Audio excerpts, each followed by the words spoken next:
Welcome, ladies and gentlemen. This is your host, Tyler, along with my co-host, Steven, and this is the Mostest Okayest Podcast. Want to throw us our little bone real quick. Just remember that you can always ask us questions on Twitter at Mostest Okayest, or you can go into our YouTube channel, the Mostest Okayest Podcast, and that's where you can interact with us. We would love the interactions, and we would love the questions. If you submit questions to us, we will answer them at the end of the episode. So without further ado, Steven, how you doing, buddy? I'm doing good, man. How you doing? I'm great. I'm great on this Wednesday. So we have a special guest with us today. He is one of my good friends, Steven's friend, I guess. I don't know, Steven. I don't know if he has friends or not. Joey Diver. We have to say Joey Diver because we have two Joeys in our friendship group. Diver, how you doing, buddy? Hey, it's another beautiful day. How you doing? Good, man. Good. So, since this is your first time on our podcast, hopefully not our last, your last, I mean, tell us a little bit about yourself. Where are you from? Where are you at now? I know that you're in the same job that I am. We both are in the Air Force, so, we get thrown around everywhere. Like, I don't know. I was going to go with a different funny thing there, but everything I came up with was dirty. So, Diver, where are you from, man? Where are you from? So originally I'm from Ohio, right by the border of Michigan. As you said, yeah, I'm in the Air Force. Been around a couple places. Currently in Illinois, trying to leave this place. Sick and tired of looking at cornfields all day. But hey, you make the most out of it. Right, that's all you can do, man. That's all you can do. Yeah, so Diver and I, we met when we were stationed in South Korea. We had our great times there. I think Steven and I, did we say how we met? I don't think we discussed, but we can discuss that later. Yeah, we'll discuss that later on a friendship episode. Probably when we get a certain number of viewers and or listeners, we'll have stories. We'll have story time. We'll have a ton of... I mean, we could talk about it later this episode if you want. But we could. We could also do it in another episode if you want to. Well, that's true. That's true. We have our fun times. And then Joey or Diver and Steven met they originally met when I played with Steven on Xbox a little bit in Korea, and Diver said, "Oh, I hear him, blah blah blah blah, and I can tell he's fat." Oh, Diver, did you actually say that? That's kind of fucked up. You could tell by the head. You could tell by the heavy breathing. Oh, yeah. I guess you could. That instantly means I'm fat. Well, you would go on a little rage, and then it seemed like you were out of breath. So I mean, yeah, you're not wrong. So then they both were at my wedding. So the funniest thing about these two was, the first time they meet, we go to eat with Diver after Steven picked me up from the airport, and it was legit like these two have been friends for years. Because as soon as he gets in the car, it seems like this is the first time they met, and Diver just started going in at him. Just started beating his emotions to the core. And I loved it. I absolutely loved it. Just made fun of him with me, and it was just a grand time. It's honestly what I expect out of our friend group. I expect to be the punching bag.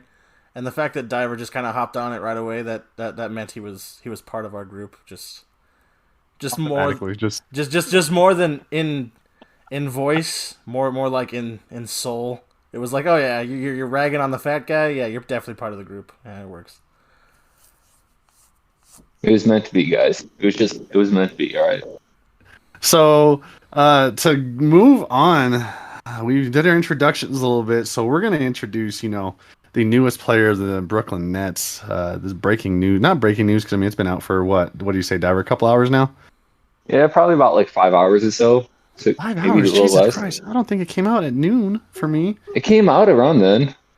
I mean, so it's probably like 3 hours. All right, 3 hours. We'll say 3. Let's go 2.5, 3 hours, whatever. Whatever.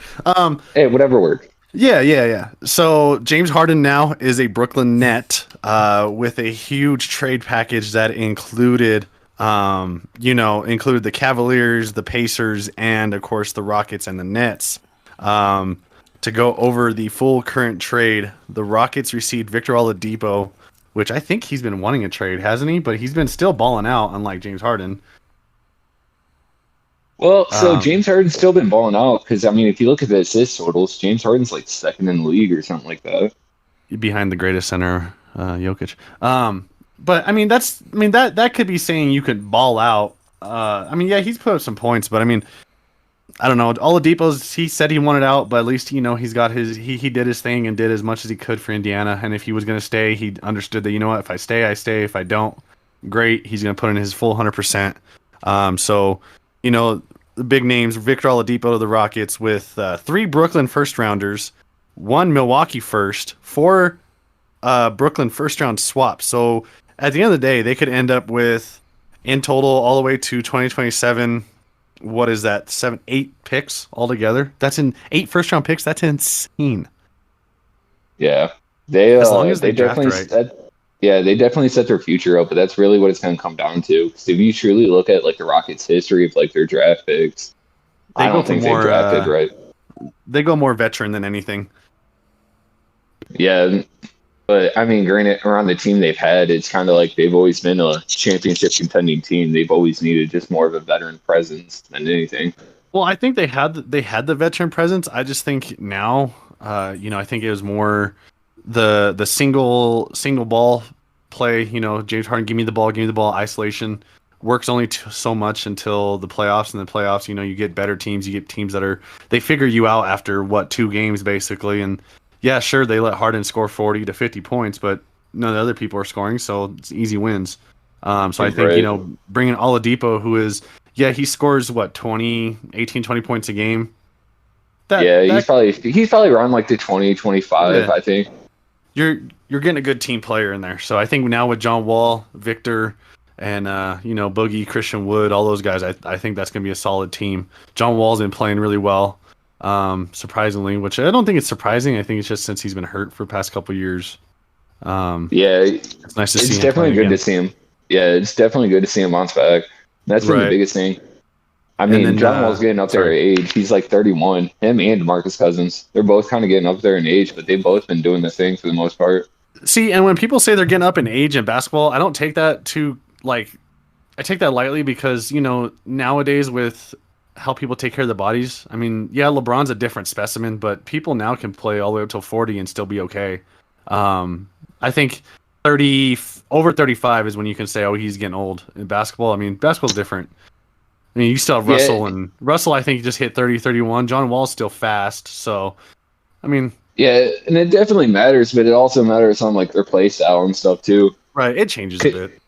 Yeah, because I mean, if you look at someone like Dirk, who wasn't really as physical, he was more of a smart player. Like he was able to play for many years. Tim Duncan, because of it. Look at that, Tim Duncan too. Yeah, Tim Duncan, Manu Ginobili, Tony Parker. Like you look at all 3 of them, like they were more smart players than physical players. Manu got physical. Manu could get physical when he needed it, though. Well, yeah, true, but like you look at players that were like the Shaqs of the world, or you look at even Marcus Cousins. He did, but you look at DeMarcus Cousins, who's banging down low all the time and getting physical with defensive boards and stuff like that. I don't think his body's going to be able to take it as much. Right. But you also got to play in injuries in a factor too. Yep. Look at Derrick Rose. Derrick Rose has been balling out, but no one really thought he was going to be playing it for as long as he did, especially with an ACL tear and then re-hurting his knee again. Yep. Yeah, and then of course the Nets got James Harden, which we'll see how that works out. Kyrie Irving hasn't shown up for a while, so we'll kind of see how that works with those 3. KD, of course, and James Harden played a little bit, but it's a different style of ball. They gave up Karis LeVert, who has been balling out this year. I think he was hurt 2 years ago, and then came back last year, was okay, but this year he's been really stepping up. And a second rounder, and then the Cavs got Jared Allen and Tarian Prince. I think I pronounced that right. I don't know. So those are 2, Jared Allen and Prince. They're pretty good. Those are pretty good players. I like Jared Allen. He gets in there. He'll block. He's a great rim protector, and Prince is just an all around great role player. Yeah, I definitely agree. I think Karis LeVert, in my opinion, was a mistake to give up just because he was such a young, up-and-coming guy. And granted, he was out of the University of Michigan, so how could I hate him? But but in all reality, who's good that comes out of University of Michigan? Karis LeVert, Tim Hardaway Jr., Trey Burke, Jamal Crawford. I mean, Jalen Rose. We can go down the list. It's fine. Chris Webber. All I hear is trash. Chris Webber called a fucking timeout when he had no timeouts left. He's damn stupid. And who the mistake? All right, we've all made them. Steven, you're a Michigan fan, right? I like Michigan as a school. Yeah. Who's come out of there that's really good, like out of Michigan? I don't know. I really don't know. I don't really know. I mean, everybody calls him the GOAT, and I fucking hate him. But yeah, that guy. That guy exists. Yeah. Fuck you, Tom Brady. No, mad respect for the man. It's Tom Brady. You can't. I mean, you can't deny the respect that you get from him. You can hate him as much as you want, but you have to respect him. Oh yeah, he's a great player. I will never take that away from him. He has definitely earned his accolades. He's worked for him, but I still hate him. I still hate Tom Brady. Yeah.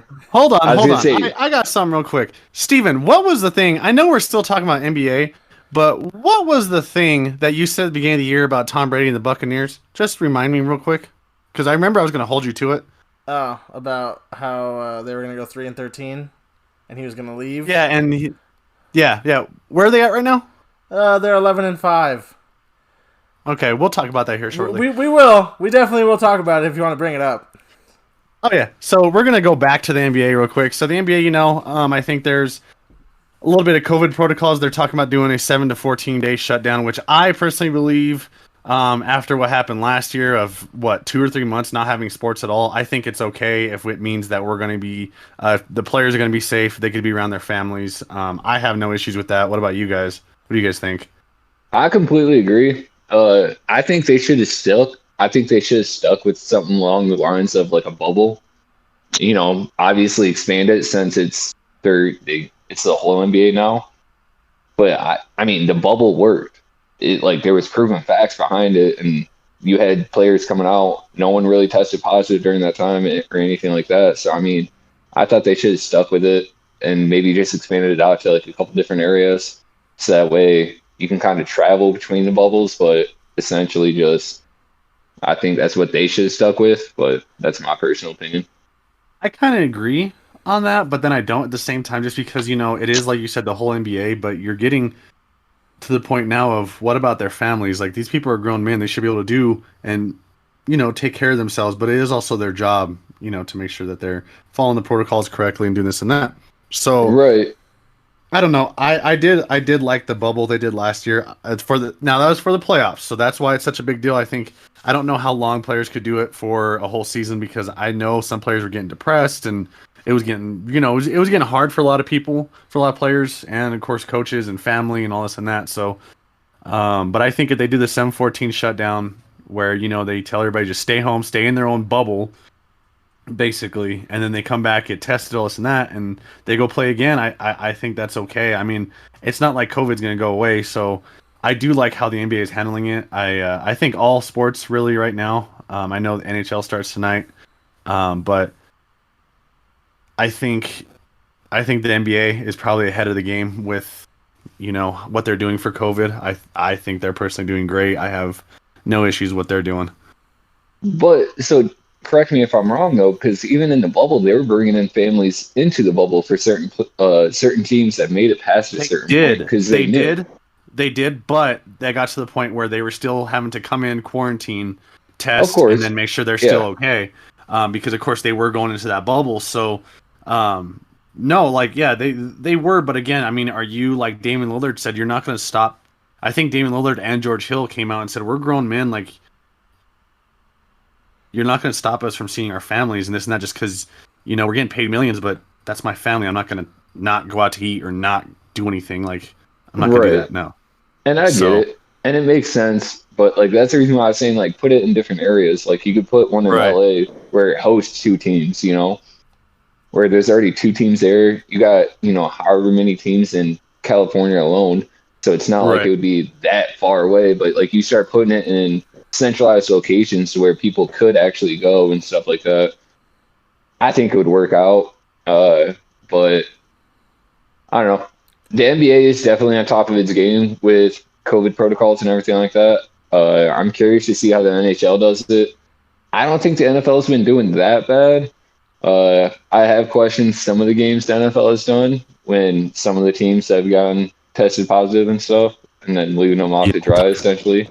We'll talk about that here in a bit.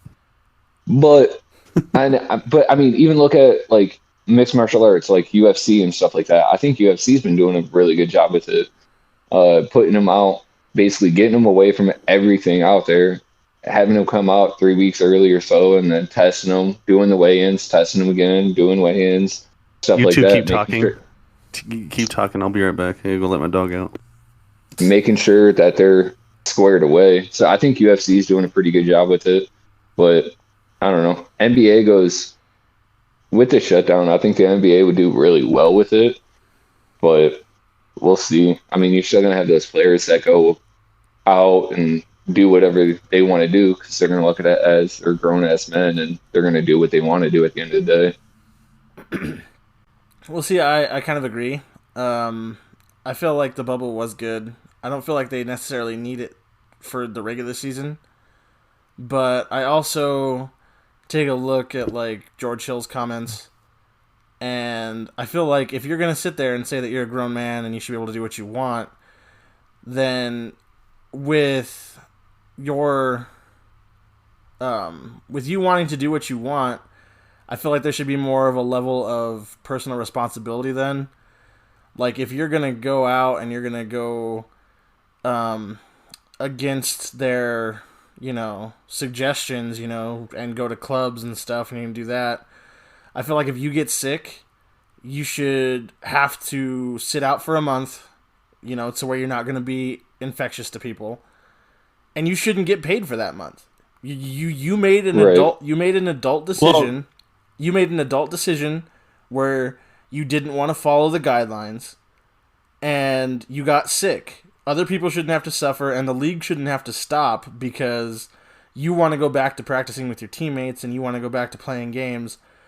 I feel like if you're going to sit there and be like, well, I'm an adult, it's my decision, then whatever consequences you get, that's also your decision. That's also personal responsibility, Well, they have those protocols in place to where people do go out. Like, that's why Kyrie Irving's in trouble right now for the investigation, because really all he would do is have to sit out for 14 days. And yeah, probably more because he's in a different situation, but that's mostly what everybody's been doing is 10 to 14 days that they go out and say, hey, they get tested too before they enter the arena, and it's a quick turnaround test. So they know, like, hey, who's been around this person that had it? They'll sit them out and they'll test them and all this and that. So sitting out for a month, I don't know about a full month, because even they can come back and say, well, not the government's saying only 10 to 14 days. So the NBA has to follow what the CDC says. Now, when it comes to pay, I think, yeah, you can fine them because here's the protocols. We laid them out. Yeah, everybody's agreed to this. Everybody's agreed to it. We're going to fine you because, this and this and this.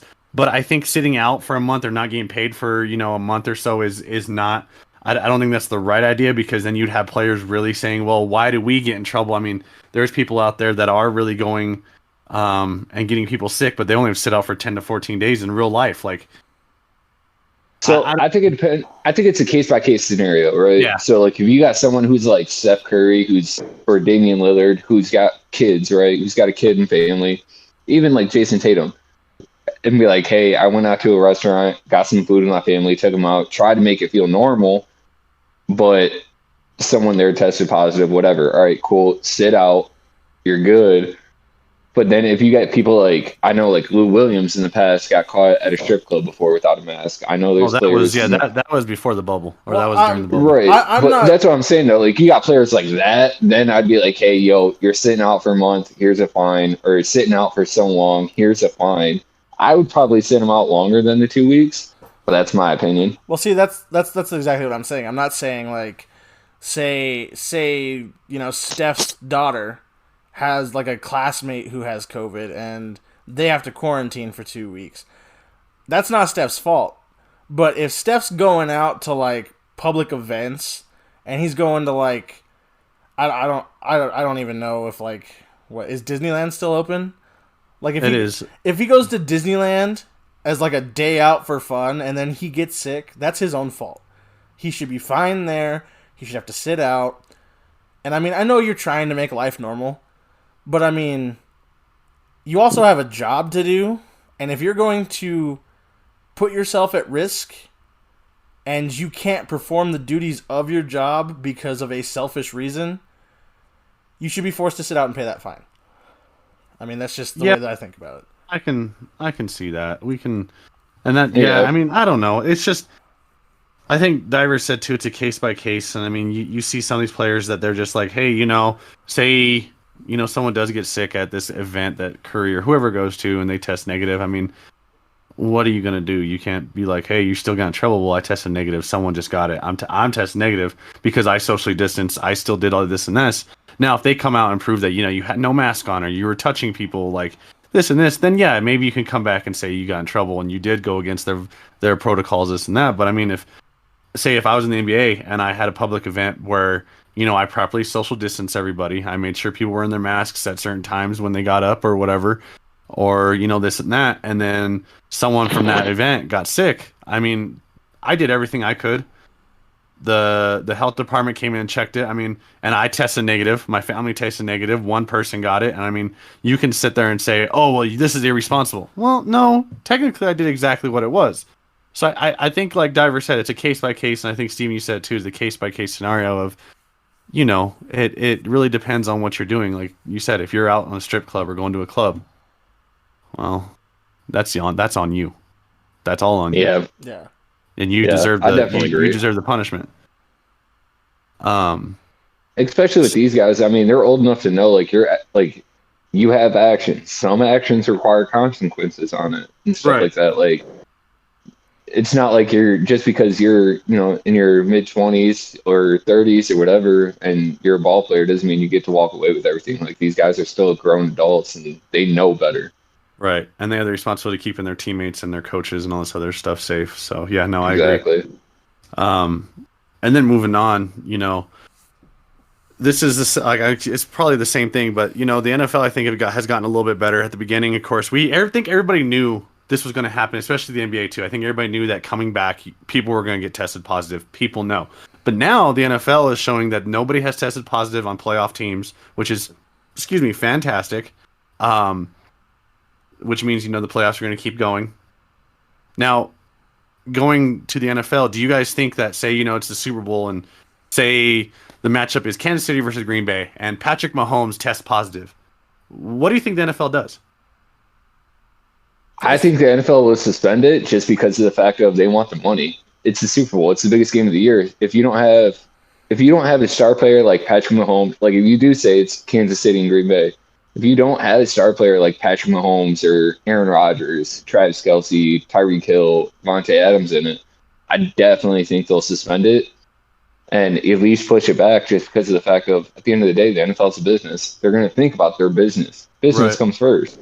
And there's not a huge crowd in this. I mean, this year there's going to be a small crowd in Miami, just like there was with the college football championship. But you're going to have the ability, I think the NFL is going to be able to say, you know what, all right, you guys can come back next week, and this is Super Bowl. So all the TV people just push it back, and we're going to go. I don't know. I think that'd be the way they do it. I think that's what they would do, just because of the fact of, like I said, at the end of the day, it's a business. They're going to think of it from a revenue standpoint and how they can make the most money. If you get someone like Chad Henne, who I think is the backup for Kansas City, I don't even know who the backup is. Yeah, they don't give a damn about that. Yeah, ain't no one care. But like whoever the backup is for Kansas City, or if you bring in the Jordan Love for Green Bay, you bring in them, like no one's really going to watch it because at the end of the day, people are going to know who's going to win then. Right. You have a quarterback who hasn't really played at all this season. Like they know who's going to end up winning it. Steve, what do you think? I don't know. If the NFL undergoes that kind of situation, I mean, we're talking about so much thrown in disarray. I mean, the Super Bowl is set. It's annual. It happens every single year. There are people that buy millions of dollars worth of airtime for commercials, and I mean, programs that are normally on shift their own time slots to make space for the Super Bowl. So, I mean, on the just on like the television side of it is going to be a logistical nightmare if something happens and they have to reschedule.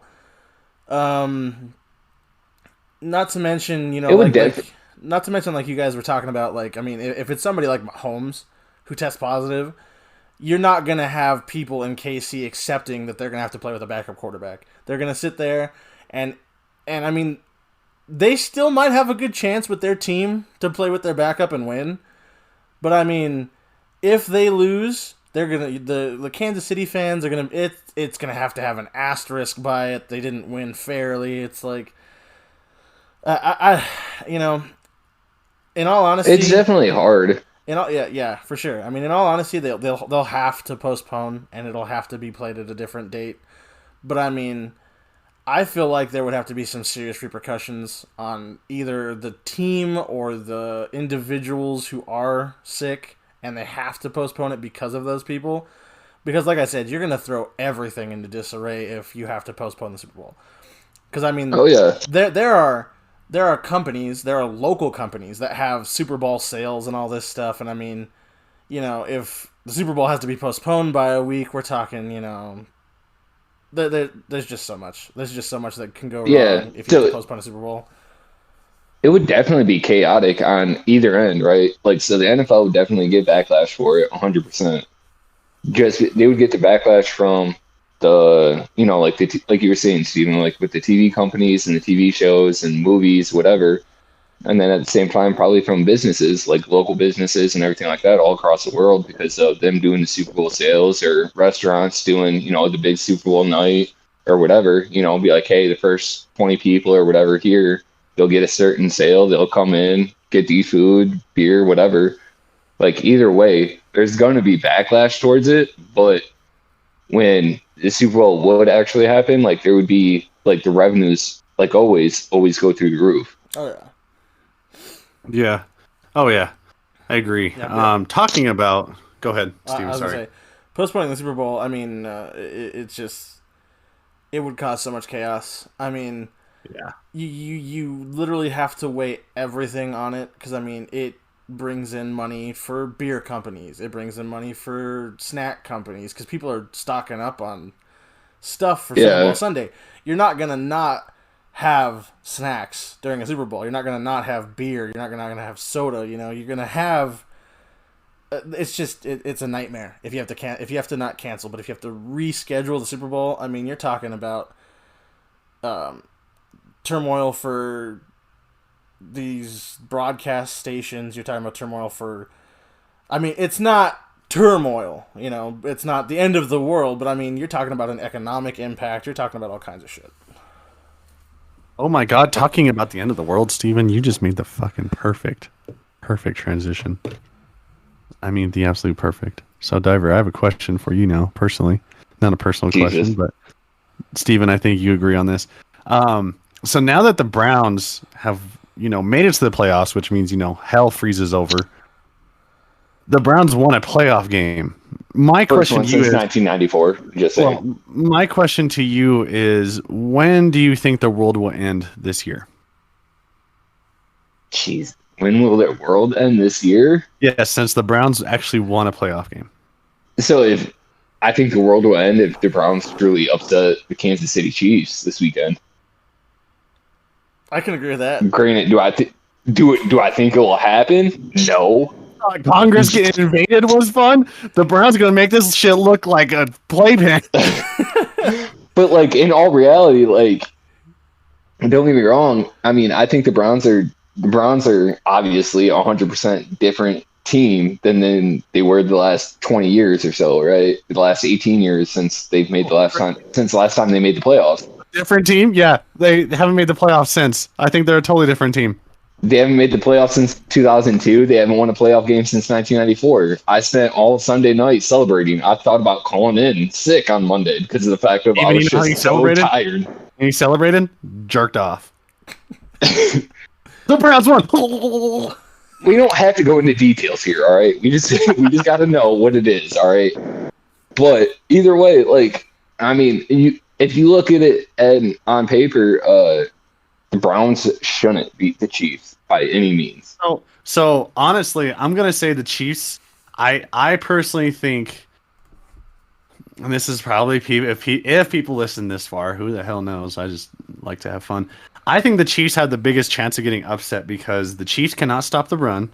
Their defense is meh, so that means that if the Browns come out running and they run the ball down with Chubb, because look what Josh Jacobs did to him. He beat the hell out of the Chiefs and they got tired. Yeah. They got the ball in Mahomes' hands, and Gruden had the plan. So I mean, if you're able to see how the Raiders won, I think Jacobs and Chubb kind of have that same kind of running style, where they will run you over and keep pushing. And I think if they do it correctly, I think the Browns may have a little bit of a chance. Now, Mahomes is going to come out and score. It's no problem fact. You guys are getting Ward back this week, which is huge.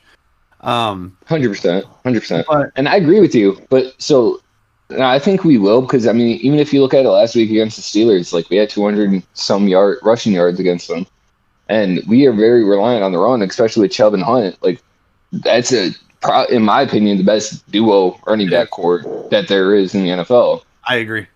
I think Kareem Hunt is kind of not back to his old self before he had he kicked a field goal, but I think you guys have the best 1-2 punch in the league. 100%, and that's the thing is, so I think if we could stick to it, but it's really going to come down to defense, because like you were saying, no matter what, the Chiefs are going to score. The Chiefs are the Chiefs. It's almost damn near impossible to truly stop that offense, just because of how many weapons they have and how versatile they are. And go ahead. Sorry. No, I was going to say, but I mean, and then it's also going to come down to, I think, the quarterback matchup. Who's going to make the most mistakes? Yep. Because Baker is still very young. Yeah, Baker is still very young, and I mean, granted, Mahomes has kind of a chip on his shoulder because he already has experience. He's won everything like that. This is Baker's Mayfield first time in the big games under the big lights. Yeah, this is probably his biggest game. This is the biggest test. Yeah, even compared to his college games, this is the game. This is where people are going to see if Baker is who he says he is, and exactly if he's really truly worth that number 1 overall pick, essentially. Yeah. And what do you think? I truly think it'll be interesting, but it really is going to come down to, I think, defense, and then at the same time, I think quarterback matchup. Who's going to make the most mistakes? Yeah. Just want to say it is interesting that you talk about who has the better chance of being upset. It was one of our polls this week on Twitter. Plug, just to get it out there. We did have a split. We had 4 votes in total. 2 Chiefs, 2 Packers on being upset. Nobody saw the Bills or the Saints getting upset. I was going to drop that after you talked, Steven. It's fine. But anyway, when it comes to the Browns, like you guys are talking about, this is Baker's biggest game of his life, hands down. If Baker Mayfield can go into Arrowhead in the middle of January and beat the Chiefs with his running game, with his defense, and they can advance the AFC Championship game, I see him making it to the Super Bowl. I don't see him losing. Regardless of who they play next week, if they advance, I see him going to the Super Bowl. Because Bills team, I don't know, man. That Bills team is dirty, though. They would be coming off a monumental high to beat. See, but that's the thing, though. Champs. Could they come back down? Could they come back down from that high, though? Because the Bills could probably go in. I mean, you have the Ravens coming in to the Bills' house.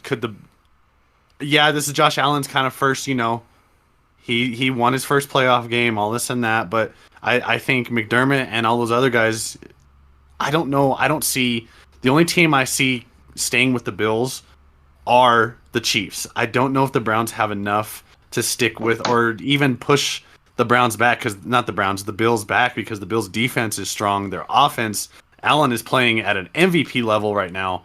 I don't know. I think that the Bills team may be, the best team in the playoffs. So let me say this real quick. I don't even think so. Even if Baker whether Baker wins the game or doesn't, if Baker has a flawless game, throws for over 300 yards, a couple touchdowns, whatever, as long as he has a flawless game and he doesn't throw any interceptions, doesn't make any minor mistakes, I think either way, win or lose, I think that still makes a statement for Baker Mayfield. Yep. Just because of the fact of agree. you're going up against the defending champions. Like no one is truly expecting the Browns to win that game. But if he can come out and have a flawless game, I think either way that is a statement for Baker Mayfield. I don't know. There's 100 to 1 odds on DraftKings, and I put down $10, so I'm hoping they win. I really. But I do agree with Steven, though. In all reality, my biggest upset of the weekend, I truly think, will be the Rams versus Green Bay. I think the Rams will pull it out just because of the fact of you look at what Jalen Ramsey has done all year against big receivers, like big name receivers. Like I don't think Devontae Adams is going to have a game that he's been having all year. I can say yes or no to that because yes, I mean look what he did against DK, but you think about the type of quarterbacks he has. Russell Wilson, don't get me wrong, is fantastic. All these quarterbacks that Jalen Ramsey has went against. Kyler Murray is still coming into his own. But Aaron Rodgers, in my personal opinion, I think after this year, my take is Aaron Rodgers is the MVP. I'm going to put Aaron Rodgers and Patty Mahomes on the same level because Patty Mahomes is a god. But watching how good Aaron Rodgers is and how he is so calm back there and he just throws the ball with no effort, just boom, boom, boom. I think Aaron is going to have something for Jalen, but that's, again, Jalen Ramsey's probably, I could say, top 3 corners in the league for what he's done. Arguably the best. Yeah, with what he's done against these big name receivers. Do you say that, somehow Aaron Rodgers still finds a way to spread the ball around? Yeah. But are the Rams defense that good? Yeah. Is Aaron Donald going to get to Rodgers? 100%. Aaron Donald changes the game. That's why I think, too, he's Defensive Player of the Year, because even with him, if he doesn't make noise, he's going to somehow affect the game plan. Oh, you have to put a fullback and 2 people on him wherever you go. Yeah, I was gonna say he's getting blocked by 2-3 people to play. Like he's not a player that you just send one guy to take care of. And also think about it though, it's like the teams that have truly beaten the Rams, it's either been because of the fact of they've spread the ball around or they've had a great running game that day. And that's the thing, is like Green Bay's running game has been so hit or miss. Like Aaron Jones is good, don't get me wrong, but like with him being consistent enough to be able to get over like the 100 yards and stuff like that, it's just been very back and forth. And I don't think Aaron Jones will get over 100 yards with the Rams defense. And even with Green Bay's other receivers, they have Lazard, they have Valdez Scanning, who are both really quick receivers and big receivers. I think Jalen Ramsey will shut down Devontae Adams. He'll still get his here and there, but I don't think Devontae Adams is going to be eaten like he always does. And I think it's definitely going to put a lot of pressure on Green Bay's defense. Just because of the fact of you truly look at the Rams offense with this upcoming week, the Rams offense isn't going to be that hot. They're missing their quarterback. Jared Goff is coming in with a broken thumb, who's barely had enough time to really he played last week and he looked all right. He looked fine. So I think Jared Goff's going to be fine. But, so like the receivers aren't top tier receivers. We all know it. They're good receivers, don't get me wrong, by any means. They're good receivers, but they're not top tier receivers. And their running game isn't that great either. So I think it's truly going to put a lot of pressure on Green Bay's defense to step up, and we'll truly see how that is. They're good. They're a great defense, but we'll see if they can, step up to the matchup. I think it's the same thing with the Browns and Chiefs matchup, is that Aaron Rodgers is going to score no matter what. He's going to get his. He's going to get the ball to Devontae. Devontae's going to make plays. Aaron Jones is going to make plays. You said Aaron Jones, he's iffy. But, I'm looking at his stats. 201 carries, 1,104 yards, and 9 touchdowns. That's pretty solid numbers right there. Yeah, he's great running back. Do not get me wrong. I just think it's been inconsistent of stats. That's all it is. And so then you look at, Aaron Rodgers, who, everybody knows what his numbers are, 4,299, basically 4,300 yards, 48 touchdowns, 5 interceptions. 18 of those touchdowns alone went to Devontae Adams. 18 as a receiver. That's insane. 115 receptions and 1,375 yards receiving. Devontae Adams, like you said, all three of us have said, he's going to get his. He's gonna figure out, Aaron Rodgers and him will figure out the Rams defense, then they'll move on. Simple as that. And then of course we mentioned it, the Ravens and the Bills. I'm personally taking the Bills, even though the Ravens are on a hot streak right now. I agree. Lamar Jackson showed up, I think, last week. He did his thing. He rushed for 100 yards. He passed really well, I think. And Marquise Brown has been showing out too the last couple games. Hollywood, yep. Yeah, Hollywood Brown's been looking really good the last couple games. And then the last game, which actually is going to be a really good game, the Buccaneers and the Saints.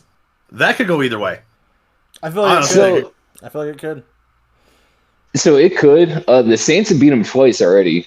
So I think the Saints are coming in with a little bit of chip on their shoulder because obviously it's a division matchup. The Saints beat them twice in the regular season. But you can never count out Tom Brady. In the playoffs. Especially in the playoffs.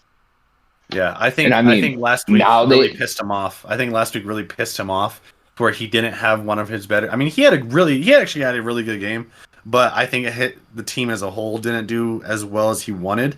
So I think this week though, it's gonna be different. Leonard Fournette is starting to run really well again. And then we still have Mike Evans, who only had 6 receptions for, a measly 119 yards. Is he playing though? Because I thought he got hurt not too long ago. I didn't know how serious it was. Who, Evans? Yeah. Yeah, he's playing. Well, I thought he got hurt in week 17. I couldn't remember if it was week 17 or he played last week. I couldn't remember if it was week 17 or last week. I just told you. That's what I just said. The stats: 6 receptions for 100-something yards. I could have swore he got hurt. I just didn't know how serious it was. Said it. I know you did. Maybe he did, but not now. He's playing in the playoffs. He won't miss that. Who are you taking on that one, Steven? Who am I taking in the Ravens Bills? No, the Bucks Saints. Oh, Bucks Saints. I still want to say I think Drew Brees is going to pull it out. I think Drew Brees wins. I mean, I know it's dumb to go against Brady, and I mean, I've been going against Brady since he got signed on to the Buccaneers. I think he's too old. I think he's losing it. I mean, and then he goes out and he throws for what? Did he throw for 50 touchdowns? 46? He threw 40 touchdowns and about 4,700 yards. So 300 yards off of 5,000. That's impressive. I want to hate him and I want him to suck, but I mean, he just disproves that every year. And again, like I said, I don't dislike the man because he's a good player. He's a good player. I can respect it. I don't like the man because, it just kind of rubbed me the wrong way. I used to be a fan of the Patriots when I was little because I did like Tom Brady. I did like, I like the stuff they had going for him in the early 2000s, but once he won that second Super Bowl, he just got this kind of cockiness about him that was well earned. He earned it. But I was like, man, you smug son of a bitch. I just cannot stand your face. And, That's pretty good. I don't want them to win. I want Drew Brees to get his shot at the second Lombardi Trophy. But there's just this thing, just in the back of my mind going, Brady's going to go off. Brady's going to have a 6-touchdown game, and he is going to go to the Super Bowl because he is going to run over probably the Packers. Because for some reason, I still think he might retire at the end of the year. I mean, regardless of whether he wins or not. But, I mean, I think the NFL is just... For some reason, greats usually end their career winning a Super Bowl.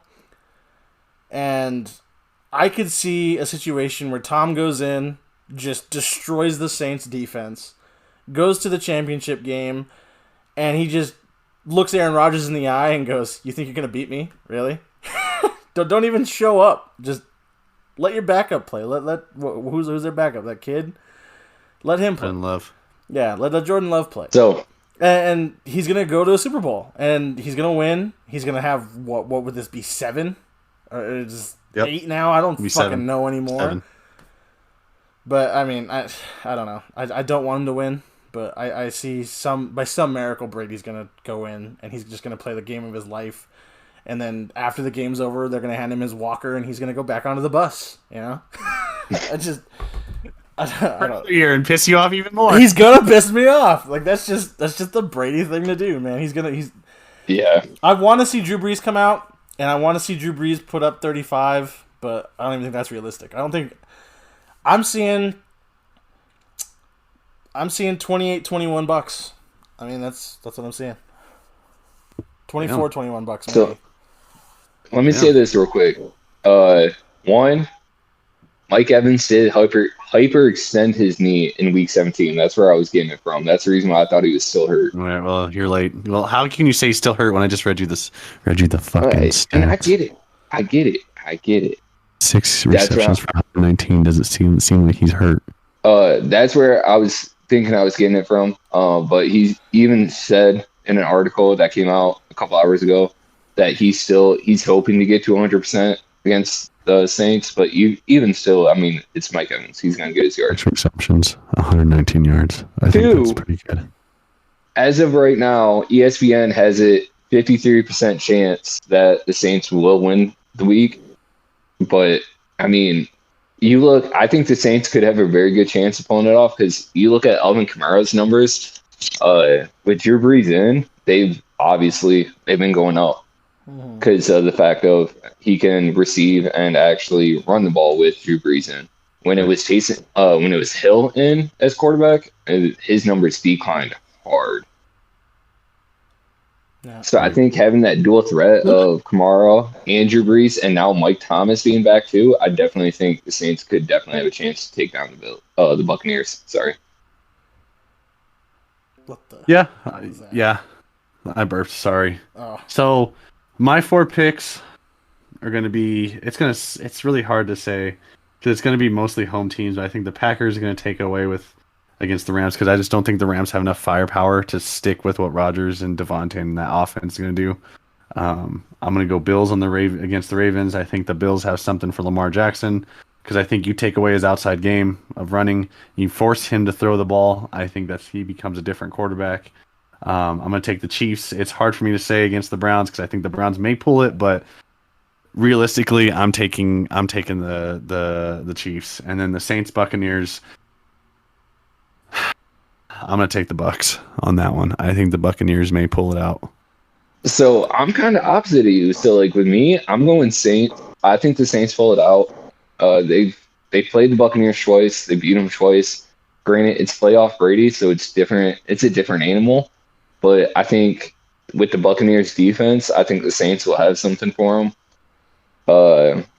Obviously, I'm going to go Chiefs. As much as I hate to say it, realistically, I don't think the Browns can keep up with them. I want to say Bills. Bills versus Ravens. I want to say Bills because I agree with you on that one. I think the Bills will have an answer on defense for Lamar Jackson and actually make him throw. And then, like we've said before, Josh Allen is playing out of his mind right now, and especially with Stephon Diggs. Like, that's a 1-2 punch that's almost unstoppable. But I go back and forth. Like, my gut tells me the Packers, but I truly think the Rams might be able to pull it out just because of that defense. Yeah, I don't know. I'm seeing a Bucks Rams. I really am. I don't. I don't know if Rodgers is going to have an answer for that defense. I think that defense is going to do exactly what it did to Russ, and just hold him down. But I see a Bucks Rams game, and then God, I want the Browns to win. I mean, I want to see the upset alone would be huge. I want to see him win because of just how cool that win would be for Baker, and for that entire city. I mean, that city has been waiting for, to be in the playoffs and experience the winning for a long time. But If they win, I'm calling off Monday. I'm just letting you guys know right now. I'm putting out there publicly. If they win, I will literally text my boss and tell her I'm not coming in tomorrow. I'm going to be celebrating. But yeah, I want the Browns to win, but I see a Chiefs-Bills AFC Championship game. I don't see the Ravens beating the Bills. I mean, in New York, I don't see it happening. And then I don't see the Browns beating the Chiefs in Arrowhead. I mean, I would love to see them win, but I don't see it happening. But Part of me truly hopes it's the Chiefs Bills, just because I think that would be a phenomenal matchup. it'd be a great game. But taking this opportunity to steal it away from the host for a minute, I do want to pivot to something. We have been talking about the best of the best in the NFL. What do you think you are? We have been talking about the best of the best in the NFL, and now we want to talk about some teams that are just they're just dumpster fires, man.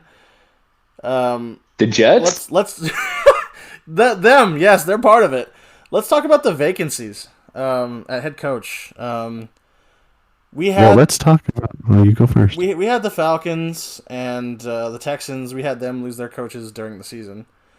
But I mean, the Texans are a whole conversation with themselves. Oh, they are. They definitely are. That's then very true. We have a vacancy for the Lions head coaching position, the Jags head coaching position, the Chargers in our own little division out west here.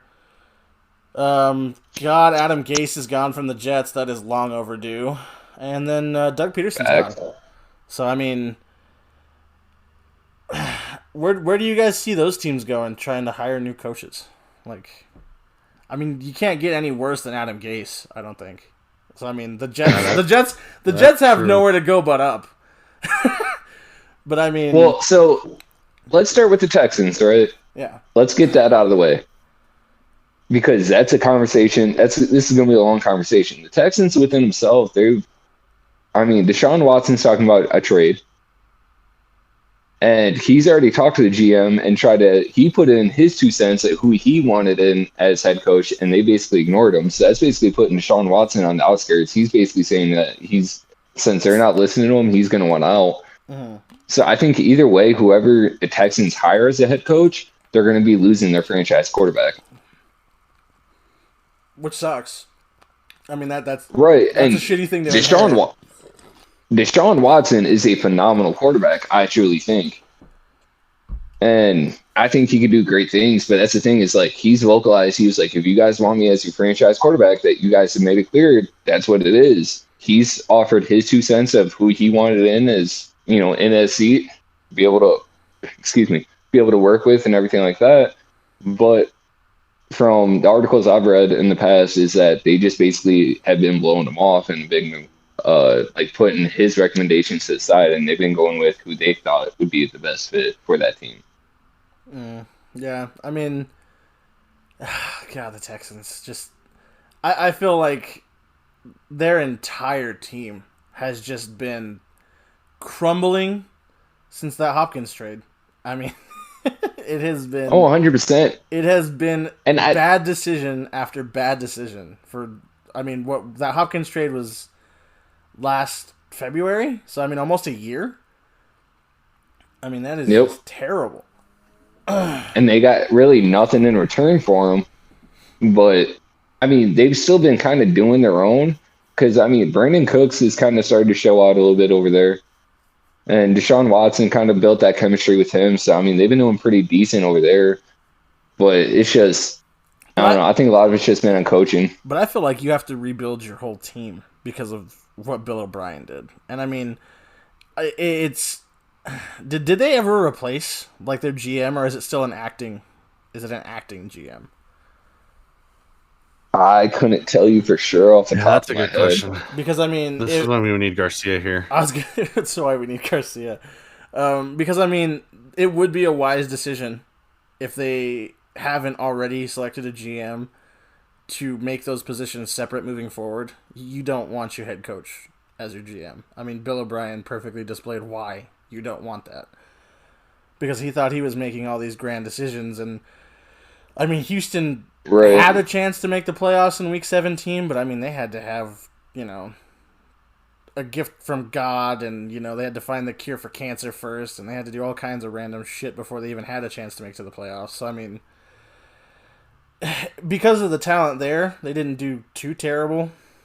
But God, that just the decisions that Bill O'Brien made. I think me and you talked to Garcia, Tyler, last year, like right after the Hopkins trade, and he was like, I hate my life. He's like, I don't even know if I want to be a Texans fan anymore. He goes, these decisions are the most moronic thing I've ever seen any team make in any kind of professional sport. And me and you were just like, yeah, we feel for you, man.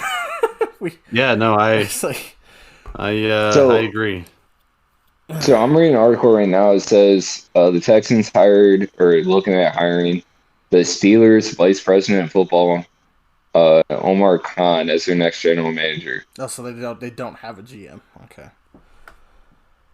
That was January 10th. January 10th. Okay. So that's this week. That's who they're likely hiring. So I mean, I know, like I said, Deshaun Watson put some, what he thought would be best out there, but they've ignored him. So I truly think Deshaun Watson's gone either way. Yeah, I kind of agree with that. Yeah. Let's see. Moving on from the Texans, like I said, we have the Lions, the Jaguars, the Chargers, the Jets, and the Eagles without a coach. And I mean, the Eagles one is fresh. The one that I can kind of, see as a shock is Doug Peterson. I mean, they just won a Super Bowl a few years ago. But I mean, as for the Jags and the Chargers, definitely the Jets. I mean, Jesus Christ, definitely the Jets. They needed a coaching change. But I mean, where do you see these teams going? I mean, if the Jets, I mean, they could lose Darnold this offseason, right? That's a potential thing. And I mean, I don't think they will. I mean, Tyler's told me repeatedly, he goes, he thinks Sam Darnold could be better with a different coach.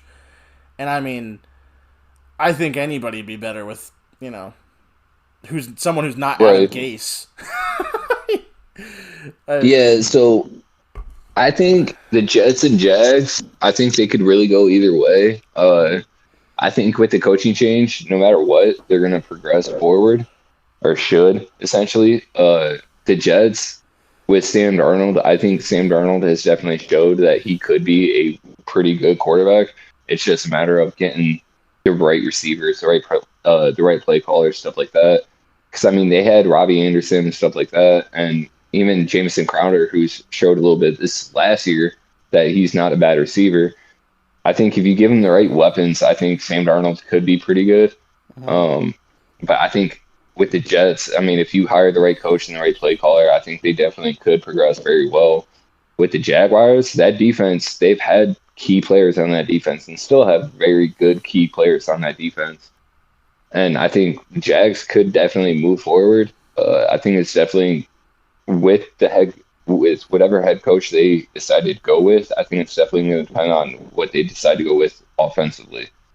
I don't think they have a good running back in place. They have some decent receivers in there, and that defense is very key. But I think it's really going to depend on quarterback. I don't think Gardner Minshew is a bad quarterback, but I think with having the first overall pick, I think they would be stupid not to take Trevor Lawrence or Justin Fields in that case, who arguably could go either way as one of the best quarterbacks in the draft. Oh yeah, I 100% agree. Unless they trade it for like a Deshaun Watson or something like that, but that's really what it's going to come down to. I think it's really going to come down to that head coach and what they see as the best fit. I agree with that. What about you, Tyler? So I guess I'm going to be jumping around everywhere. I've been doing it, so it's fine. Yeah, going to the Eagles, I think they need to hire someone to make Carson Wentz better. It's going to be Jalen Hurts, but if they're going to keep Carson Wentz on that contract, they need to get someone better. So I'm thinking they're maybe going to go after either Lincoln Riley from Oklahoma or Eric Bieniemy from Kansas City for that position. It could go either way. I've heard the Jaguars are going to try and go after Urban Meyer. The Jags. Yeah, I've heard big- them have conversation. That's Yeah. been a conversation in the works. that'd be interesting. I've heard about that, which would be very interesting in all reality. Right. So there's a lot of, predictions out there. I just think it's hard because you have all these different teams that need it, and there's a lot of coaches out there that are said to be, could be head coach potential, but we'll see how that works out. I just think, it's going to be tough. It's going to be tough. I think the hot seat right now, I think Vic Fangio could be on the hot seat right now for Denver. I also think, oh God, now I lost my train of thought. Oh no. Shit. Who was the other coach I was just thinking of that could be on the hot seat? I don't know, man. So while you think, I think, in my opinion, I think the Chargers have the key pieces. I think the Chargers are truly going to take their time to find the right head coach that fits them. I think Justin Herbert by far is their franchise quarterback right now. He's the one that's going to be replacing Phillip Rivers. Oh yeah, 100%. 100%.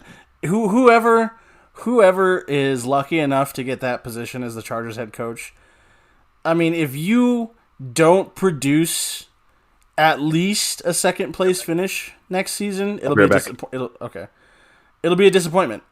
100%. Because and that's what I'm saying.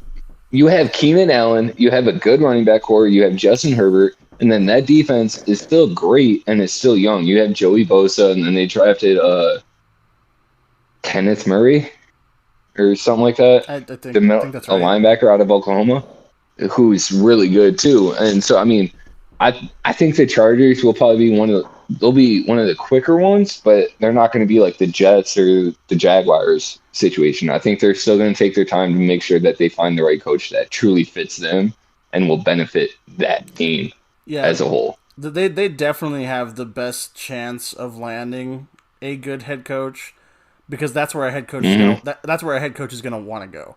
He's going to want to go where there's going to be a future. He's going to want to go where, I mean, as far as I'm concerned, Justin Herbert has no competition for his position next year. I mean, zero. For him to come and I mean, Justin Herbert right now is in conversation for offensive rookie of the year. I don't think he'll win it. I think Justin Jefferson will. He is easily by far though, like at least second place in offensive rookie of the year. Oh yeah, I agree 100%. Yeah, Justin Jefferson from Minnesota definitely deserves that accolade. But Herbert for sure. I mean, he's if somehow they don't, go, oh, he's a quarterback, because I mean, that happens. They could go, he's a quarterback, he deserves it. But if they somehow don't do that, he's definitely a close second. I mean, right? Because for him to come in, what was that, week 4 when Tyrod had that whole incident where they punctured his lung or something? Yeah, his chest. Yeah. And then for him to come in, and I mean, just look, he looks like a franchise quarterback. He came in, no problems. He was, And I mean, he's made mistakes, but he's a rookie. You expect it. Oh yeah, yeah. You don't expect perfection, but I mean, damn, the kid did pretty close to perfection for coming in. Yeah, he still threw over like 3,000 yards. He set the record for rookie touchdowns in a year. He was like sixth in the league in passing as a rookie, so that's pretty good. I think that's pretty damn solid. Yeah. Yep. So I guess we're still talking about. Sorry, go ahead. No, I was gonna say, but going back to the Eagles, like you were saying, Tyler, I think in all reality, I think they're gonna hire a head coach that's gonna fit Jalen Hurts, where the Lincoln Riley could play a factor. They would have to get rid of Carson Wentz, because they're not going to put whatever they're paying him on the bench. They're not going to do that. 100%, and I agree. They're going to need to get rid of Carson Wentz. I think nobody wants that contract. Nobody wants that contract. Even he came out earlier this week and said that if I'm not the starter, I don't want to be here. He's like, he said that like when they took him out originally, they said, "Hey, look, I like the team. I'm going to do what I can for the team, but if I'm not starting, I need to get out and I need to prove myself," which I think he does, because every single time he gets either hurt or something happens, and we've seen him at MVP caliber level. So if he can go back to being that MVP caliber, the dude is one of the best quarterbacks in the league. I just think he hasn't had the right tools around him to be good as he was. Here's my question though: is he's had great receivers around him? Who? All right. So no. There's my question. Who? You said great. Let me name me. Let me rephrase it then. All right, good. He's had good receivers around him, but that offensive line has been great for him. That offensive line hasn't changed. This year they weren't that hot. He got sacked. But at the same time, I mean, so think about it. You look at teams at like Detroit, who's got Matt Stafford's contract, who's already been talking about potentially looking at replacing Matt Stafford. You got teams that still need quarterbacks. The Jets could be who knows? The Jets could go out and trade for Carson Wentz because they could probably replace Sam Darnold. I just want to say that the whole thing that he's good on the line. Carson Wentz got sacked 50 times. Jesus Christ, that is too 50. many. But look at what Jalen Hurts did once he got into that lineup, though. I mean, that's mainly my argument, though. Hurts is a more mobile quarterback, though. I mean, the sacks are going to. I don't think he's more mobile than Carson Wentz, though. I think they're about the same. No, Jalen Hurts is definitely more mobile than Carson Wentz, and that's for damn sure. And he's younger, and he can take the hits a little more. They're not going to put $100 million into somebody and be like, "Hey, we want you to run your goddamn ass everywhere." No, we're not going to let that happen. But he's also getting sacked 50 times. I mean, to be honest, there's no excuse to say, "Oh, someone else is like all this." Oh, Jalen Hurts is the same. No, Jalen Hurts was able to get away and move. Carson Wentz has also had injuries. Yeah, Jalen Hurts had his injury, but Carson Wentz, he's not as mobile. He's not as mobile as he used to be. But you also said Carson Wentz used to be an MVP, but how long ago was that? Like, sometimes you gotta let the dream die. When they won a Super Bowl. So why are we playing that double standard of Doug Peterson just got fired, but he just won a Super Bowl, but Carson Wentz was an MVP a couple years ago, but we have to let that one die. Like, but that's what I'm saying. It's the same thing with Doug Peterson. Doug Peterson obviously couldn't coach that team anymore. Gotta let it die. You gotta move on eventually. If he's still ain't doing the same thing. Jalen Hurts started a couple of games. He got sacked 15 times. That's pretty bad. So where's the argument there? Okay. I mean, granted, I don't know the sack stats and everything like that, so I will admit my wrong. There you go. I will never have no problem admitting my wrong. But I truly think that the Eagles, if they want to succeed, especially with that rookie wide receiver that they had, Jalen Reagor, whatever his last name is, I know I'm not pronouncing it right, but whatever he is, to work with Jalen Hurts and work with that young core that they have at wide receiver and even at running back, I think they need to move on from Carson Wentz. That's my opinion. If you're moving on from the head coach that won the Super Bowl with Carson Wentz and with Nick Foles, then you have to move on with the quarterback too. I feel like they will move on from Carson Wentz. And, I mean, in all honesty, I could see him landing in either Atlanta or in Detroit. I don't feel like both of them will retire. I don't feel like Stafford and Ryan will retire, but it's going to be one or the other. I feel like I don't think he'll go to Atlanta. Matt Stafford's been pretty solid there, and then with the team they have, I think they were just missing a coach and a play caller. So I think, and obviously somewhat of a defense because they would be in a lead and then blow it. No, you're talking about Stafford? No, Atlanta. Okay, you said Stafford in Atlanta, so I was very confused. Oh, did I? My bad. I meant Matt Ryan. That's why we're Matt Ryan. If we're talking about Stafford, I've never really been a big fan of Stafford. I think, in my opinion, he's just thrown a lot. Yeah, he's gotten the 5,000 yard mark. The Lions know how to waste stuff like that. The Lions know how to waste careers. I'm just going to point that out there. They really do, and I truly believe that, and that's the reason why I think like Carson Wentz or someone, even potentially Deshaun Watson could go there. But you put someone like that, like the Carson Wentz, or you put someone young like Deshaun Watson, who has a young team to work with DeAndre Swift, Galladay. You still got Marvin Jones Jr. in there and stuff like that. Too, both of what you just said, those two receivers, they're both free agents this year. So I think though they're gonna franchise tag probably Galladay, but Marvin Jones is probably gone. And then I agree. He was good, but we'll see. I was gonna say DeAndre Swift had a good year when he actually got majority of the carries. When they started leaning on him heavier, I think that's when DeAndre Swift started to show. Galladay, yeah, I think they'll franchise tag. They would be, in my opinion, probably the worst franchise in the league if they didn't franchise tag Galladay. You're making a big assumption just for one player that they're going to be a worse. But I think Galladay truly could be one of the best young and up and coming receivers. He's big, he's fast, he's really good in my opinion. I think Galladay is really good, and that's the reason why I say it. Because if you put Galladay on almost any team you put him on Atlanta or something like that, or not even Atlanta, but you put him on another team where they have a good throwing quarterback and a good offensive line, I think Galladay's numbers definitely change. I think that's the same way when you can say about like a Barry Sanders back then too, is if he had the line of say a Terrell Davis or anybody else, that man would have broke every single record and probably wouldn't have quit or retired. Sorry, the man didn't quit. No, he did not he quit. Still goes to every game. You can catch him at the stadium sometimes. I'm not talking about that. I'm talking the fact that dude had to retire because the dude was getting beat up so bad. And just like Calvin Johnson, the team had to be put on his back. I'm surprised Stafford's still around, but the fact that he had to carry that whole Lions team, that puts some weight on you. So I mean, yeah, the Lions don't know how to value someone's career. And just like how, Andre Johnson came out and told Deshaun Watson, hey, do your thing, step up, and get the hell out of there because the Texans waste your goddamn career. And poor J.J. Watt needs to get the hell out of there too because though he needs a ring, Deshaun Watson needs to play with somebody that's actually pretty damn good. And yeah, the Texans are going down the shithole right now. I don't see them being good for a while now. So here's my thing, though. Do you respect J.J. Watt for staying with the Texans his whole career? It's just like Larry Fitzgerald. I respect the hell out of both of them for staying, but I think at this point, if they were to leave and go somewhere where they have the chance to win, no one will be mad, especially if Fitz were to come back next year.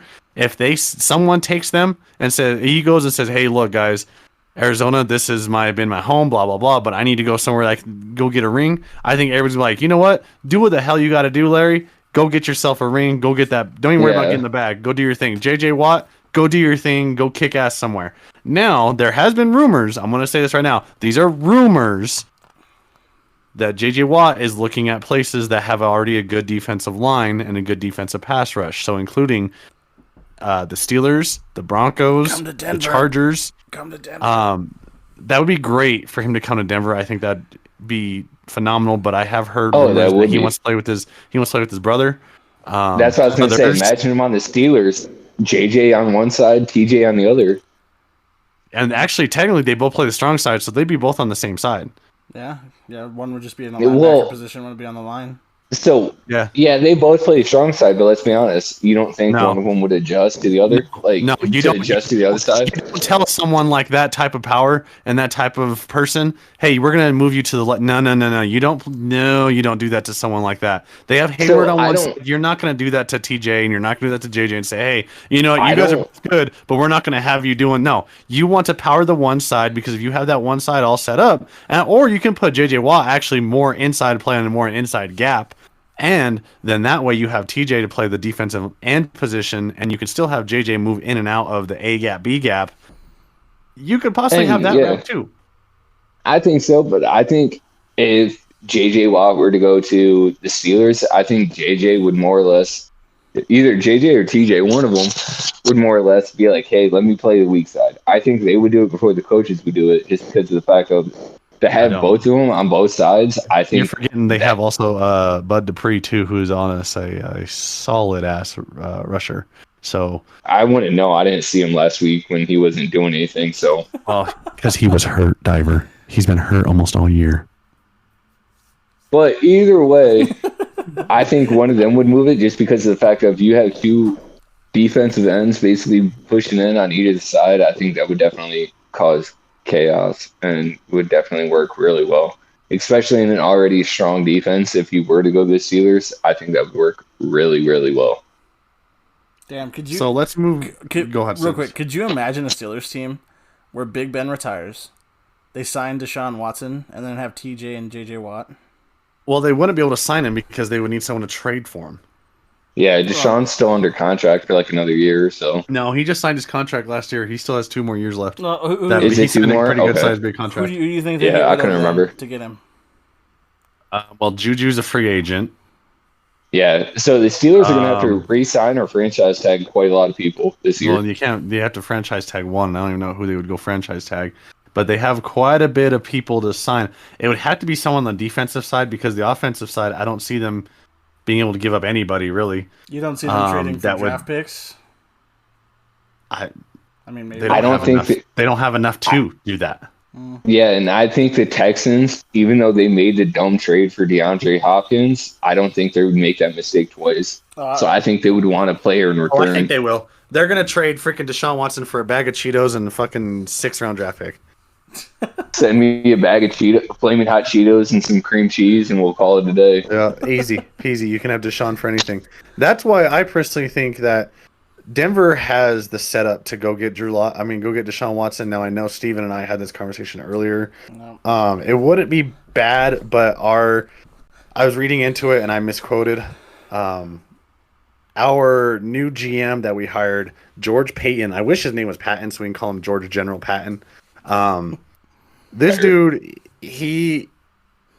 I like him a lot. I was reading into him a little bit, and he's really big on development. He wants to develop the players, so I think hopefully that means develop Drew Lock and keep Drew Lock around and develop these guys to become, hopefully who they are and what stars they can become. This guy, he's drafted and signed free agents. God, I just had the stat somewhere. Let's see right here. Peyton helped Minnesota acquire 22 Pro Bowl players through draft, free agency, and trades.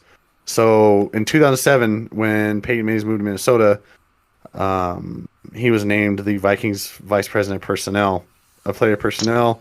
That season started an impressive run in which Peyton helped Minnesota acquire 22 Pro Bowl players, 15 through the draft, 4 as free agent signings, 2 as college free agent signings, and 1 via trade. One of them including the offensive rookie of the year, Justin Jefferson. So I think, honestly, he was a part of the Jared Allen trade, the Hall of Fame quarterback Brett Favre sign, and then, of course, you had the Stephon Diggs, you had Adam Thielen, you have the Kirk Cousins signing. So I like the signing that we did with the Broncos, with the GM, George Payton. I think he's going to bring in a new sense of, I think he's going to let John Elway do his thing. Yeah, I think letting Elway do his thing and letting this guy do his GM thing, I think we're going to be a different set of players coming into Denver, hopefully. And I agree. So here's my question for you guys that are Broncos fans. I mean, I've watched my fair share of Broncos games, so that way I can carry on conversations with like you and our group of friends and stuff like that. And more or less just curiosity, because I do think Denver could have a really good defense. Do you think Drew Lock is the quarterback moving forward? I think you give him one more season. I think you give him a chance. I wouldn't. I was gonna say, because I've seen slivers of where he could be good. I wouldn't. I've also seen terrible games from him and terrible reads from him. Well, I mean, me and Tyler were talking about this earlier, and and that's the reason why I'm asking. I don't want to throw the kid into the all hope is lost thing, that everybody seems to be wanting to do. I mean, come on, he played 5 games 2 years ago to finish out the season, and then he didn't have an off season. He had to switch. He had to switch offensive coordinators. He had to come in, and he practiced with Sutton and Judy and Patrick, and then Sutton gets hurt week 1, and Noah Fant was out a couple times throughout the season. I mean, I think that's his safety blanket. Oh Jesus. I think him and Noah Fant, have kind of developed a good repertoire. I think that they could be dangerous together if they're both healthy and they're both on the field at the same time. I mean, the kids played a full season plus 2-3 games. I mean, maybe not even a full season, but it's too soon to abandon ship. But we should definitely be getting the pieces for that moment ready. We're gonna need a decent backup. And I say give Drew Lock till week 5. And I was telling Tyler this earlier. He has made bad decisions. He has, 100%. But you also have to remember... The league in picks, so yeah. I mean, yeah. You also have to remember, there's this mentality with kids sometimes that they have to be the hero. It's got to be them and only them. And I feel like that's something that you can coach away if you have the right person to coach that away. Somebody has to come in and somebody has to tell Drew Lock, man, it's not all on your shoulders. Like, you have to play as a team. You can't just heave the ball 60 yards down the field every play. You have to have somebody come over and tell him, man, you need to play within yourself. You can make those throws, and trust me, we will get those throws for you eventually. But you don't have to win the game on one pass. I mean, there was a stat that had popped up when I was watching one of the games that was something like nearly 3/4 of his interceptions were passes 20 yards plus down the field. Because he just forced him down the field when he didn't need to. He had an open player underneath so many times. And our buddy Corey and I talked about this constantly. He was just like, oh, hell with it, I'm going to throw it as far as I can. Great, you have an arm. But and the announcers did it so many times where they sat there and looked and said, look, Fant is wide open going across the middle, or Hamilton or somebody is wide open going across the middle. We understand, cool, take the shot, but don't do it every single time. If you don't see it there, I don't care. He was doing the whole, I don't care, there's 2-3 people there, I'm going to throw it, and hopefully someone's either going to get it or the grass is. You see someone down, you're like, okay, cool, I'm not, that shot's there, but you have to think too. People were like, I heard people saying, well, that's the only read he has. No, you have to, as a quarterback, you see that develop. You usually go on a deep pass, a play action to let it develop. So you go play action. As soon as you pick your head up, you should be able to see, there's a safety there, and there's a corner trailing him. I'm not going to throw it there. I'm going to throw it underneath because everybody thinks I'm going deep. I'm going to throw it underneath. Why? That was my biggest thing is, Drew, you've got to make better decisions on those things. You've got to see that. And see, I agree with you. Right. I agree with you 100%. But you also have to be thinking that this kid... I don't want to make excuses for him because we were just talking about Justin Herbert. I mean, Justin Herbert played lights out as a rookie. You can't sit here and say Justin Herbert deserves all this praise and then Drew Lock deserves another chance. But, I mean, at the same time, the kid's got the mentality that he's had since he was in college. It's a one-look read or I'm going to do something else. And I think he sticks to that too much in the NFL where it's, I'm going to look at this guy, and if he's wide, even if he's covered, I'm going to throw it to him regardless. Because I mean, when you're a one-look read quarterback, you're going to get. That's not going to do anything for you in the NFL. You've seen that before. Yeah. One-look quarterbacks will get you out of the NFL in 2 seconds. And I mean, we've all seen it, and that's the reason why I asked. Is because of the fact of you look at Drew Lock, right?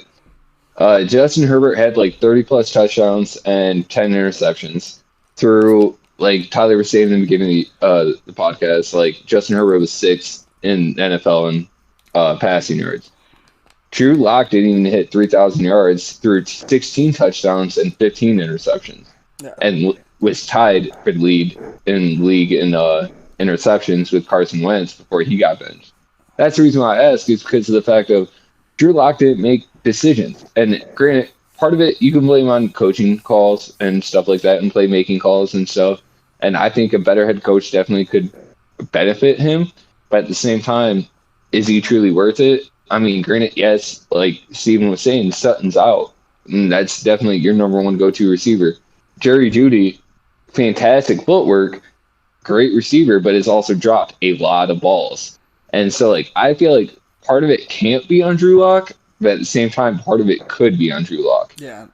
Drop balls is not on Drew Lock. See, yeah, I agree with that sentiment exactly. And I agree, right? Dropped balls aren't on Drew Lock at all. That's if it hits your hands as a receiver, you should be able to pull it in, unless it's a really hard hit, tough throw, whatever the case may be. But if it's hitting your hands, you should be able to pull it in. Yeah. But at the same time, I mean, Drew Lock, like if he's putting those receivers in tough situations, like that partially falls on him as well. As a quarterback, receivers are relying on you to put the ball where it needs to be and be able to get you to where you need to go.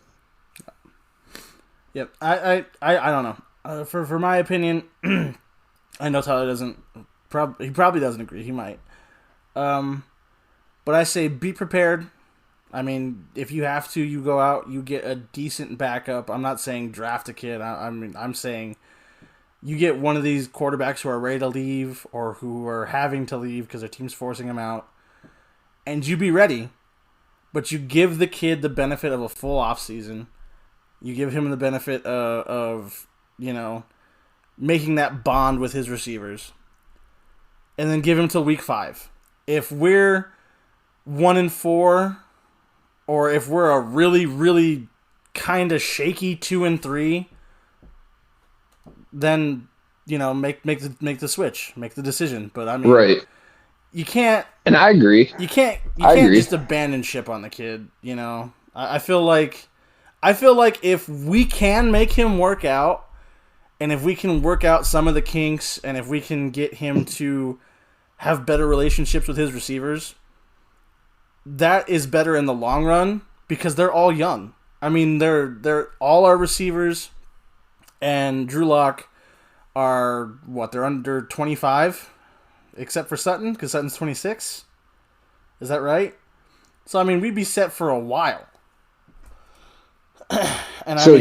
Here's my take. I think you guys go get a veteran quarterback who has one, someone that's not Joe Flacco. I think get a veteran quarterback who still has a good couple of years, who has one, and who can show him the ropes and be able to develop him a little bit. And at the same time, someone that could still play. So that way, if you guys do go with the 1-4, the pass game isn't there, you kind of have someone to fall back on. But I also think from what I've seen is that Denver needs to rely on that run, though, too. You have Melvin Gordon and Philip Lindsay, another great 1-2 punch. And from what I've seen, it's just they didn't rely on them enough. At least that was my take on it.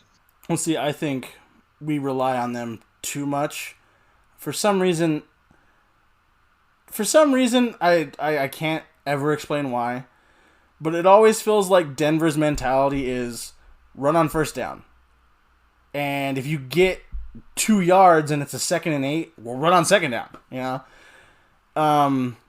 I feel like the only time they ever throw on second down is if the run play loses yards, and then they have to catch up.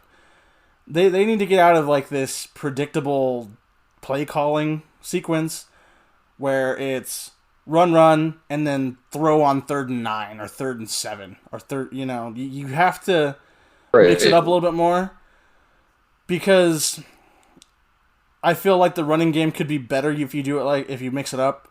But at the same time, we also can't say that the running game suffers because of the play calling, because the passing game hasn't been there.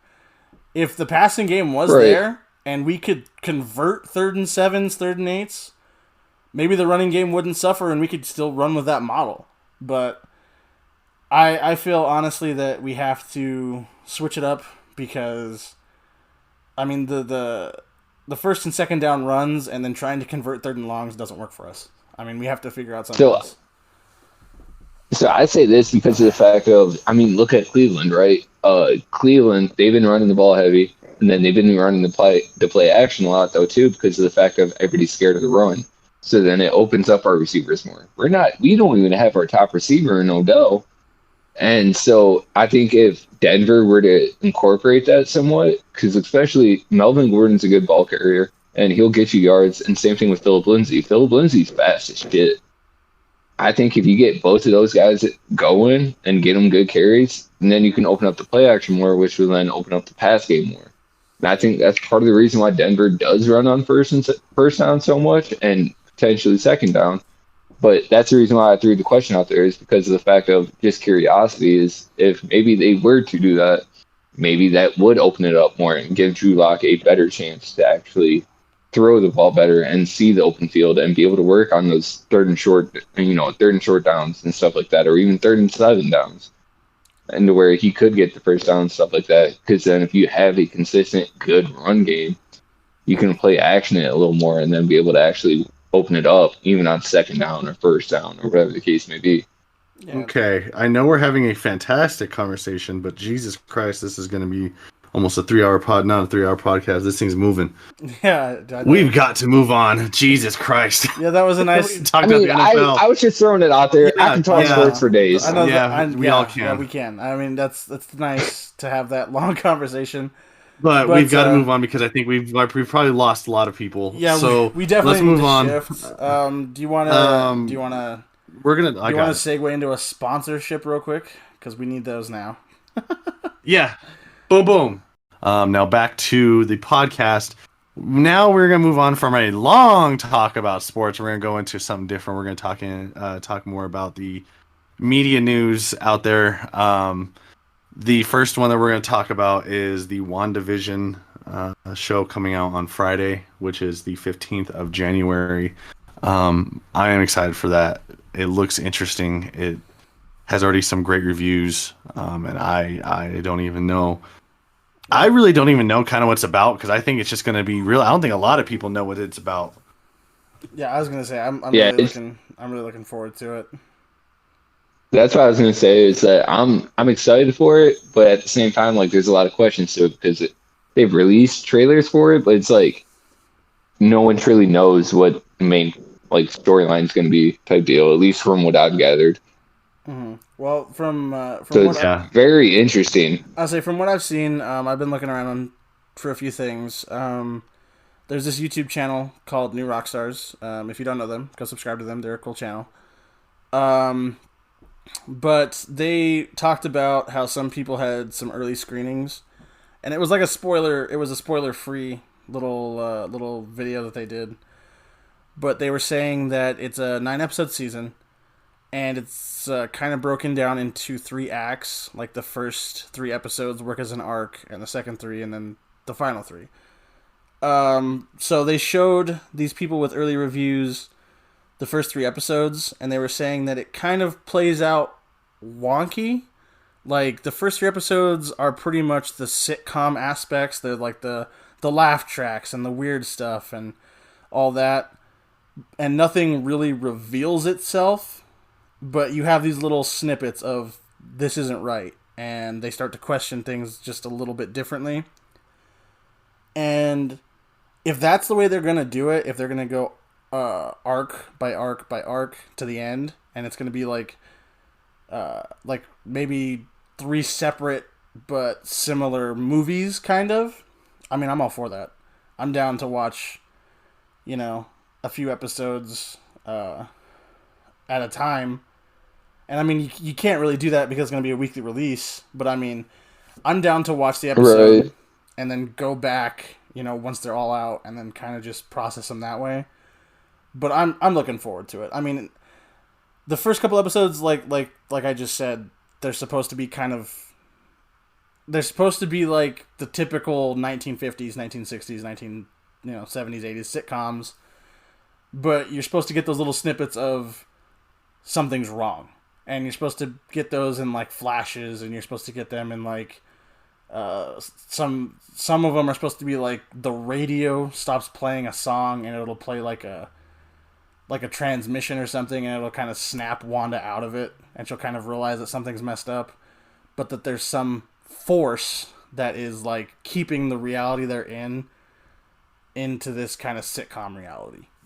And I don't know. Right. The premise seems cool. I'm all for it, especially the mystic side of Marvel, because I mean all we've really had so far is Doctor Strange when it comes to like the mystic stuff. So to see them explore that more, I'm looking forward to it. Yeah, and don't get me wrong. I mean, I love Doctor Strange. I thought that was a great movie. And let's be honest, like Marvel. What has Marvel really produced that's been terrible? You know what I mean? Yeah. So I think this will be great, and I think it would do really well. It's just I'm very curious to how they're going to portray, especially as a show and not as a movie. Right. So yeah, I think that's gonna be great. Keeping Marvel. We had the announcement this week also that Deadpool is officially part of the MCU. And it's sticking with rated R, which is fantastic news. Fantastic. For all Deadpool fans. Keeping Ryan Reynolds.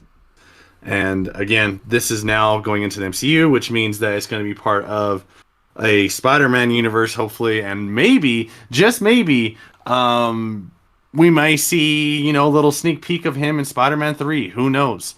That'd be pretty awesome. That would be fantastic. Talking about Spider-Man, I think on our Twitter page we shared something that Tom Holland tweeted 14/1/21 or 2021 a few days ago. So we're hoping that means a trailer or something drops tomorrow.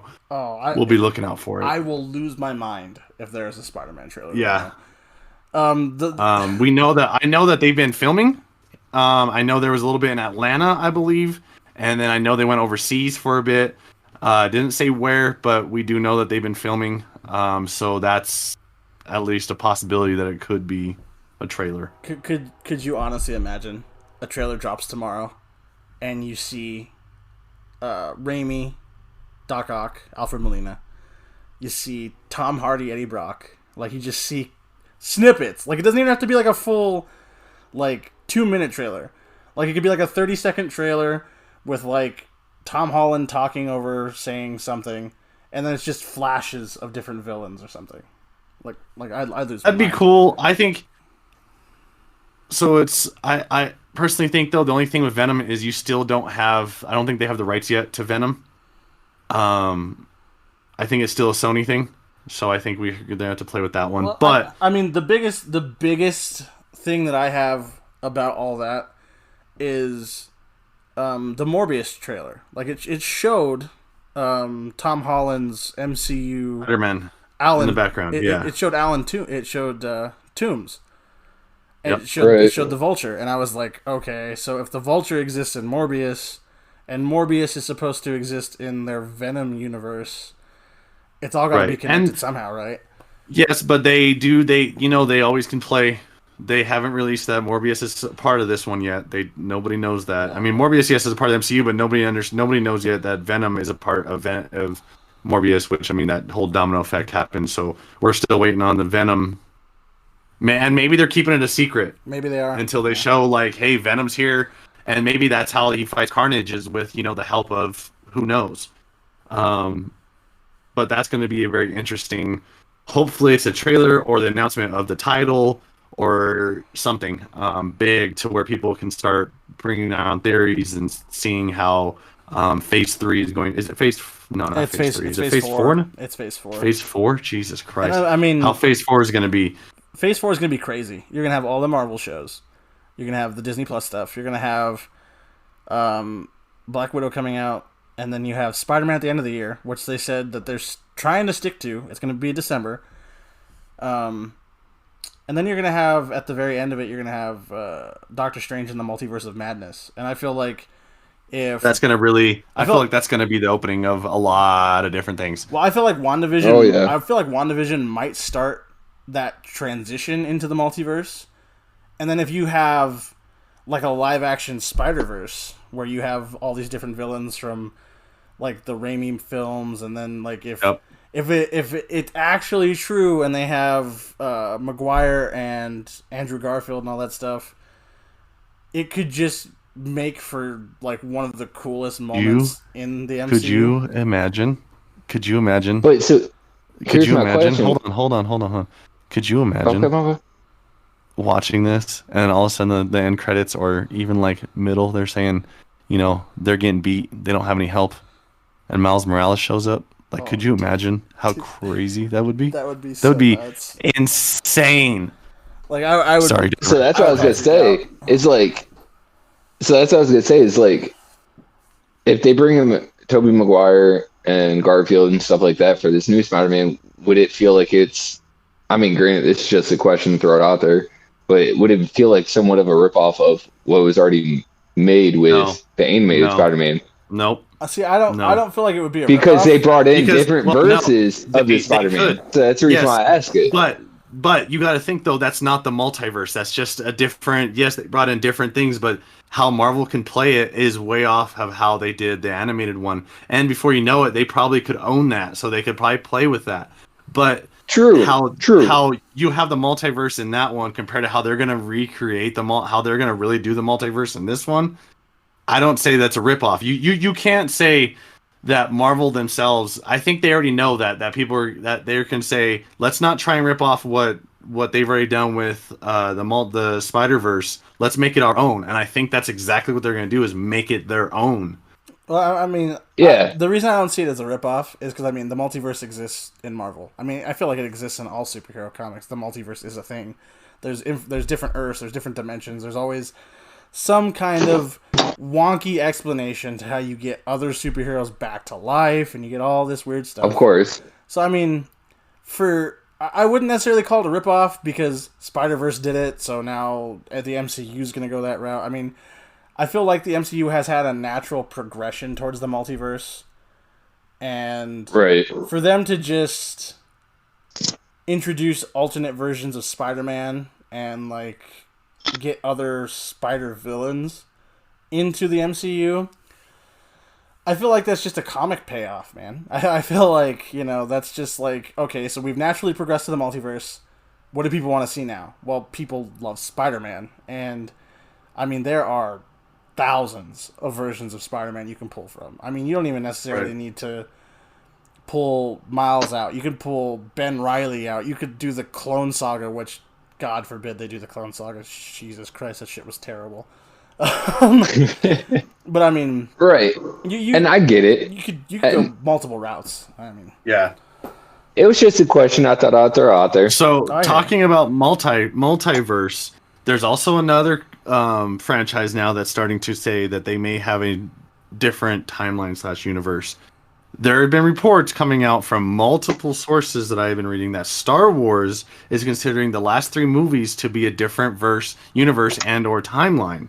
So, because they're going to try and play off of what they're doing with the success of Dave Filoni and the success of Jon Favreau and of course Mandalorian and the last season of Clone Wars, they want to play off of that success and make it their own. So if Dave Filoni and Jon Favreau can make their own series going into the last 3 episodes, a new trilogy, they are going to say that the last 3 movies that were made, Force Awakens, Last Jedi, and Rise of Skywalker, was their own timeline.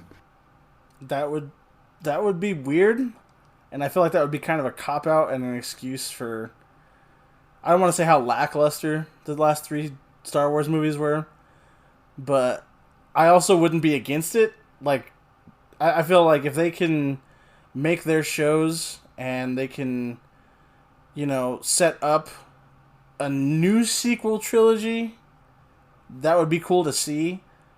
But I mean, at the same time, I feel like that's a slap to everyone who worked on the sequel trilogy. And I mean, the one thing that would really irk me the most is that those were Carrie Fisher's last movies, and it would just be it would feel wrong to take that away from her. I think they said they're still going to honor the original 3 somehow, that they would honor Carrie, they would honor. I don't think that would ever be part of their whole let's just get rid of them. I think they just want to make it to where it's going to fit in with what they're doing now with all the Star Wars shows coming out. I think they're just trying to fit the Mandalorian, all this other stuff. I've been hearing a lot saying that Dave Filoni wants to have wishes he was a part of it because he would have had Ahsoka be at least mentioned and or shown up in one of the last 3. He would have had all these different people that could have been alive at that point show up and give people the fan service and or give people this holy shit, this is Star Wars, this is what we've been waiting for. Give everybody the Luke that people wanted so bad. And you can argue and say that both sides are like, I can say J.J. Abrams, Rian Johnson's side. I can see the Dave Filoni, Jon Favreau side. We'll see. I'm excited to see what Filoni and Jon Favreau have for a future that haven't been announced yet. So who knows? And I don't know. They did such a good job fleshing out that bit of the Clone Wars and everything between Attack and Revenge that it would be cool if they could do it again. But I mean, I feel like it was easier to get that transition because you were leading towards the original trilogy and you were leading towards a set of iconic movies, I feel like it's going to be much harder to convince people that, you know, all these events kind of just ended in a sputter like the last 3 movies did. You know? Right. Yeah, I can see that.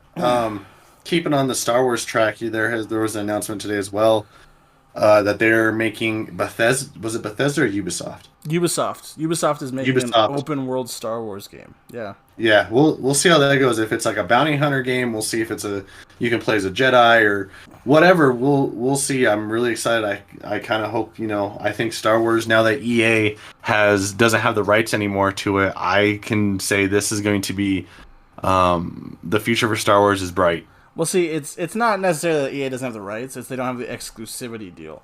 So I mean, EA is still going to make their games, and I'm looking forward to whatever sequel they have to Fallen Order. Fallen Order is great. I enjoy the shit out of that game. The game's so much fun.